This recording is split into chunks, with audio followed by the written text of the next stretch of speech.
Nikola Jokic got to be the most overrated basketball player I have ever seen.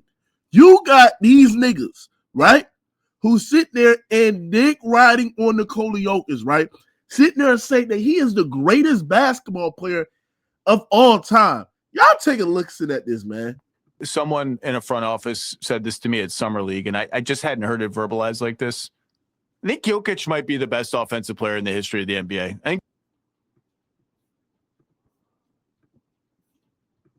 someone in a front office said this to me at Summer League, and I just hadn't heard it verbalized like this. I think Jokic might be the best offensive player in the history of the NBA. I think that's on the table now for me. Well, he might be the best player in the history of the NBA. Here's the thing. Like, my son says this all the time about every sport. He's more of a baseball guy. Because I understand the thought that you compare players to how well they did in the era they played in. But the evolution of athletes is, we can probably say that the best 20 basketball players in history have probably played in the last 20 years, Zach. Someone in a front office said this to me at Summer League. This is why I can't take any Nikola Jokic fan serious. This is the reason why I can't take Jokic as a basketball player serious, is because the standards in which I hold other players like LeBron, Kobe, Jordan, many other players, even a nigga like SGA, right, is so high compared to this non-defensive playing ass guy in Nikola Jokic, right? He is the worst defender in his era. That is a fact. When you're supposed to be the back line of a defense, when you're 7 foot tall, right, and you're supposed to anchor the paint of the defensive side of the ball, Nikola Jokic is one of the worst defenders in the NBA. So how in the hell you can sit here and say that Nikola Jokic is the best player of all time when you a layup line on the defensive side of the ball? Also on top of that as well, right? Nikola Jokic, you're just not good, brother. You're not good as a defender. Teams have to literally hide you on the defensive side of the ball, right? You can't be the best player in NBA history when teams have to build an entire scheme just to hide you on one side of the ball, right? And when you looking at, a high pick and roll, empty quarter pick and roll, and showing how teams have to literally come over there and get out of position to help you on the defensive side of the ball, to exploit your weakness to be able to guard in space, your weakness to be able to play drop coverage at a high level, your weakness to sit there and just die in trail position as well, right? How can you sit there and be the best player? On top of that, Jokic, your playoff run in the playoffs was garbage. The year that Nikola Jokic, chat, won a championship in the postseason. I want y'all to take a look at this.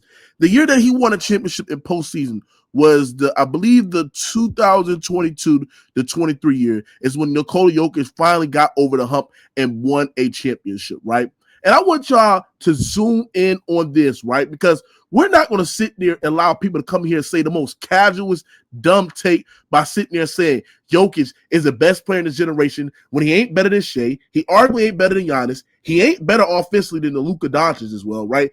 And Wemmy's defensive impact is greater than Jokic's offensive impact. So you're not even arguably a top 3 player in your generation as well, because how bad you are defensively and how detriment it is for a 7 foot center to not be a good defender or be neutral. Teams shoot above 70% when Jokic is at the rim. That is above league average as well, right? So look at who Jokic played in the playoffs, right?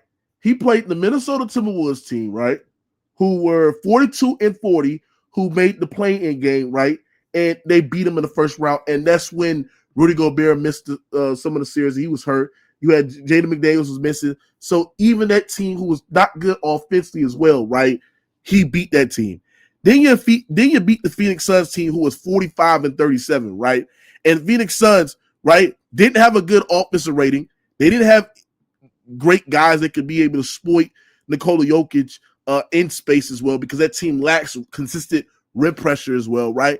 And then after that, you beat the Los Angeles Lakers, who were 43-39, who start off the season like at the 15th seed as well. Like, what are we doing here, bro? Like, look what we doing. You beat the Lakers team, and then you beat an 8 seed Miami Heat team. Who has Nikola Jokic beat in his run to the championship? He hasn't even beat nobody, right? So my point is to sit there and say it. I am not going to sit there and call somebody the best player of all time when, number one, you're not even the best player in your generation. Number two, as great as you are as a playmaker and a passer, your playmaking dies in the postseason because your playmaking is so scheme reliant, right? If this ain't DHO, it's a verted pick and roll, Chicago action to a dribble handoff as well, right? If it ain't those type of actions where teams are coming over there and loading up as well, his playmaking dies off the cliff.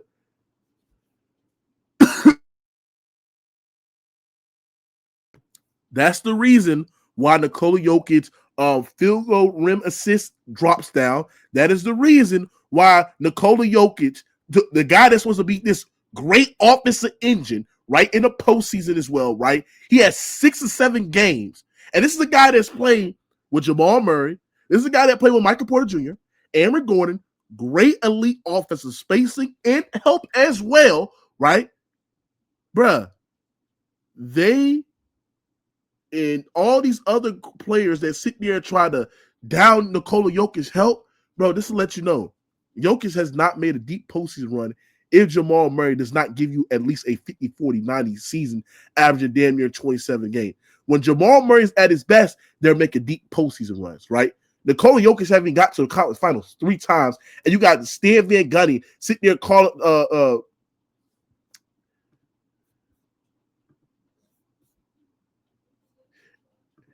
and you got Stan Van Gundy sitting there calling this guy the best player in NBA history. This is crazy, bro. The Jokic PR has to freaking stop. It has to stop, bro. This is embarrassing, right? Jokic having got to the conference finals 3 times. Not 3 times. He's never got to the conference finals 3 times. He's been to the finals once. Won a championship, and his postseason run was probably the weakest I ever seen, right? And then he has never sat there and elevate Jamal Murray when Jamal Murray does not going on. When Jamal Murray is at his best, they're making deep postseason run. Jamal Murray in 2020, he shot, 50, 40, 90 in the whole entire playoff run, averaged damn near 25, 26 points per game. They made the deep postseason runs in the bubble. And then the year that they won a championship in 22 to 23, if you look in the playoffs, right, Jamal Murray that year averaged 26 points per game, shooting 40% from the three-point line, shooting 47% from the field, and 92. So almost a 50, 40, 90 season, averaging 26 points per game. So when Jamal Murray is at his best, they're making deep postseason runs. When he hasn't been at his best these last couple of postseasons and has been up and down and shaky, Jokic has 2 back-to-back blown game 7s in Jokic have 2 back-to-back blown game 7s of his career. He was up 20 points, right, against the, Minnesota Timberwolves and blown that as well, right? Shot 0 for 7 from the three-point line, and teams was daring them to leave him wide open to shoot from the three-point line. And then against OKC, running through OKC the first 2 quarters as well, right? In the second half, got outplayed by SGA as well and blown a double-digit lead as well, right? So, like I said, how can a guy that is not the best player in the world, who's trash defensively, right? And the fact that these Jokic fanboys are trying to ignore the defensive side of the ball is just crazy to me. And it shows you that you're just casual, don't know anything about the sport of basketball, right? So like I said, man, Jokic is the most overrated basketball player in the game. I can't respect anybody that's sitting there and dick suck Nikola Jokic 24/7. And this is why he's overrated. Please stop putting him in these conversations, bro. Please. He's not even better than Shaq. He's not better than Kareem. Like, he ain't better than Curry.